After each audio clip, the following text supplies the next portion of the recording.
And I hope at 150 years we could come this close to coming to the kind of vision that people had for the labor movement then, because I think that's what's happened in the last 134 years. We've lost that vision. The vision that we need to reacquire if we're ever going to go further as working class people.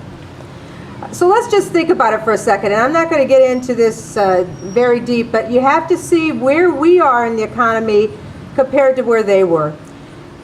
From about 1870 to about 1920, the engine of the economy was the railroad. From 1920 to the 1970s, the engine of the economy was the automobile. From the 1970s to the present, there is nothing but debt and indebtedness, which has replaced the engine of those two sectors. That's what drove, the economists have things like economic indicators and the way that the economy builds, right? The economy of the U.S.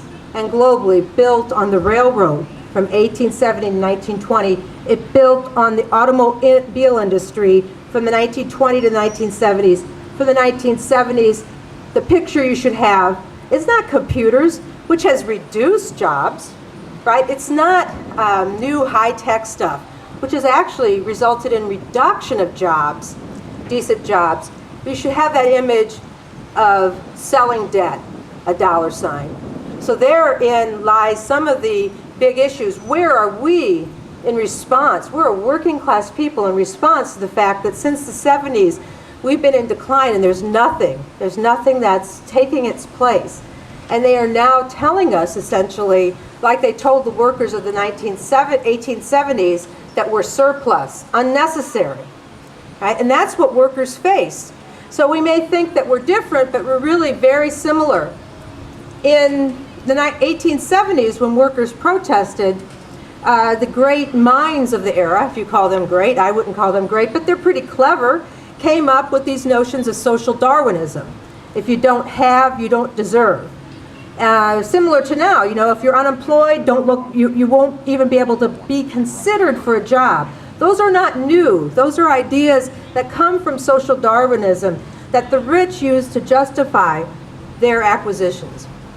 And anyway, what happened in 1877 was that there was a long depression based on the fact that corporations built the railroads through debt, going into debt, other people's debt, right? Getting people to invest in this railroad, saying it was worth more than it was, hint, hint, housing crisis that we've recently had, saying it was worth more, and then when it was sort of discovered that it wasn't worth what they said it was worth, right?